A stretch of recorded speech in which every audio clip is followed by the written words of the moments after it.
جناب نون لیگ پوری طرح پھنس گئی ہے. جانے کیوں وہ محاورہ یاد آ رہا ہے, 100 جوتے 100 پیاز. دیکھیں سخت فیصلے تو آ گئے, سر پہ آ گئے. آپ نے بڑی کوشش کی ادھر ادھر کی, مگر اب کرنا ہے. پیٹرول, بجلی, اور یہ بڑا ایک مہنگائی کا ایسا طوفان آنے والا ہے IMF کی شرائط ماننے کے چکر میں, جو نون لیگ کو بوجھ اٹھانا پڑے گا. اور جناب یہ بھی پتہ نہیں ہے کہ حکومت رہنی ہے یا جانی ہے. بڑی عجیب صورتحال ہے. نیوٹرل کب تک اور کتنے نیوٹرل ہیں, یا ہے بھی کہ نہیں ہے, یہ بھی ایک بڑا سوال ہے. اسلام آباد کی سیاسی فضا میں بڑی پراسرار سرگوشیاں ہیں. نومبر بڑا فیصلہ ہونا ہے جی, آرمی چیف, نئے آرمی چیف. تو کیا یہ فیصلہ نواز شریف کریں گے؟ دیکھیں یہ بڑی اہم باتیں ہیں جو اسلام آباد میں اس وقت گردش کر رہی ہیں.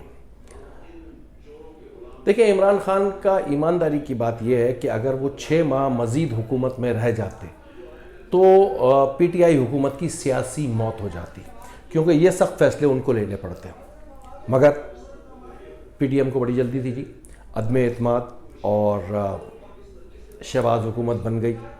اب اتحادی تو کونے خدرے میں چھپ گئے ہیں, اور جتنا بوجھ ہے, جتنا سیاسی نقصان ہے سخت فیصلوں کا, وہ نون لیگ جھیل رہی ہے اور جھیلے گی.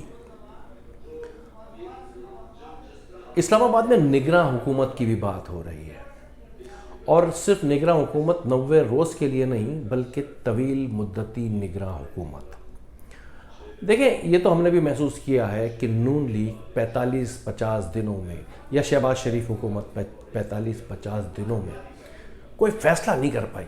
یہ فیصلہ بھی نہیں کر پائی کہ ان کو حکومت چھوڑ دینا چاہیے یا رہنا چاہیے, کیونکہ یہ تو 11 اتحادیوں ساجے کی ہانڈی ہے, جب پھوٹے گی چوک پہ پھوٹے گی. اب مسئلہ یہ ہے کہ مولانا فضل الرحمان صاحب, زرداری صاحب, یہ سب سے آگے تھے عدم اعتماد میں, اس وقت سب سے پیچھے ہیں.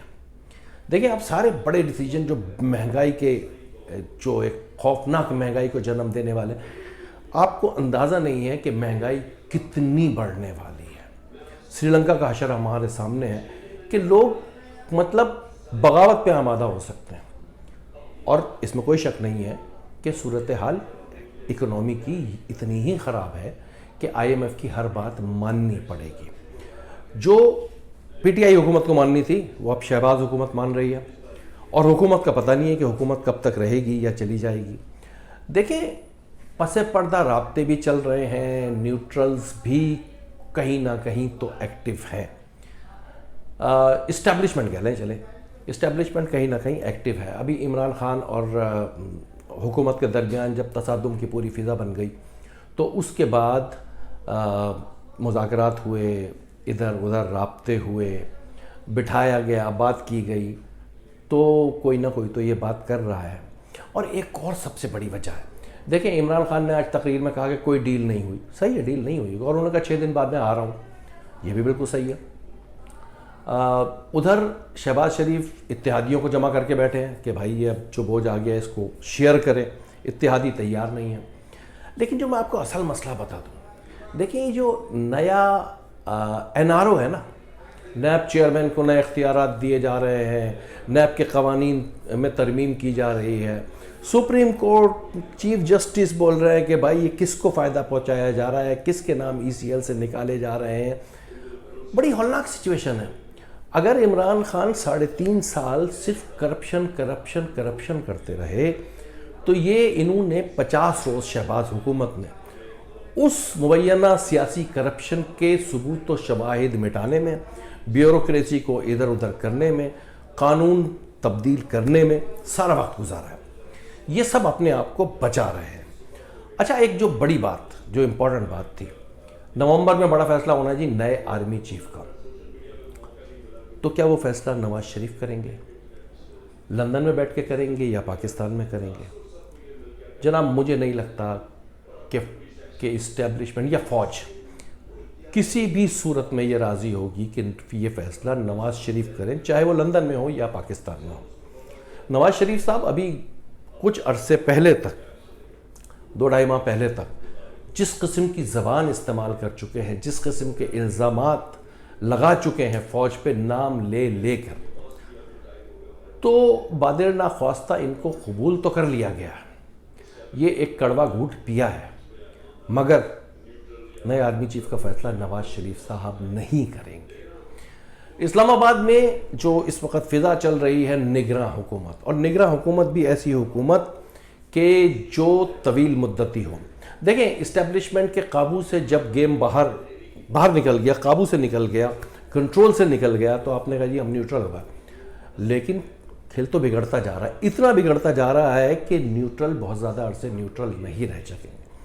عدلیہ کو، فوج کو، یہ جو قوانین میں تبدیلی ہو رہی ہے، چیئرمین تبدیل کیے جا رہے ہیں، اب دیکھیں جی وہ راجہ ریاض کو جو ہے وہ اپوزیشن لیڈر بنا دیا، تو آپس میں بیٹھ کے طے کر لیں گے چیئرمین نیب کون ہو، وہ بھی اپنا ہی بندہ لگا دو کوئی۔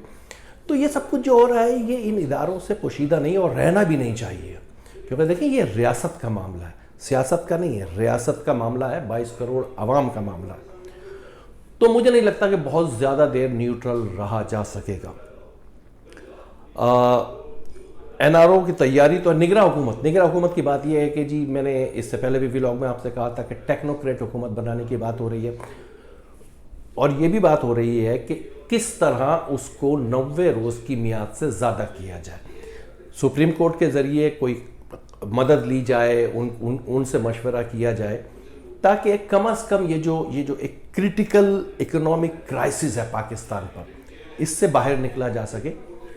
اور لوگ بھی یہ جانتے ہیں کہ یہ جان چکے ہیں کہ سیاستدان اس معاملے میں زیادہ سنجیدہ نہیں ہے، تو یہ سارا کچھ چل رہا ہے۔ اب اس میں ہے کیا؟ اس میں سب سے بڑے لوزر ہے نون لیگ، جو کہ یقینی طور پہ آپ کو اس ہفتے تو نہیں، آئندہ ہفتے یا 8-10 روز میں آپ کو یہ اطلاع مل جائیں گی کہ جی حکومت ڈیزالو کی جا رہی ہے۔ تو سارے سخت فیصلے آپ نے کر لیے، سارا بوجھ آپ نے اٹھایا، پولیٹیکل ڈیمیج آپ نے اپنے گلے میں لیا، اور اس کے بعد حکومت سے بھی گئے، تو آپ کا ووٹ بینک بھی متاثر ہوا۔ تو اس سارے کھیل میں جو مجھے سب سے زیادہ نقصان میں نظر آ رہی ہے وہ نون لیگ نظر آ رہی ہے۔ دیکھیں آگے کیا ہوتا ہے، لیکن وہ چلتے چلتے ایک مصرع سن لیں، اس عاشقی میں عزت سادات بھی گئی۔ اگر یہ ویڈیو آپ کو پسند آئی ہو تو اس کو لائک کریں، شیئر کریں، معصوم رضوی کو اجازت دیجیے، بہت شکریہ۔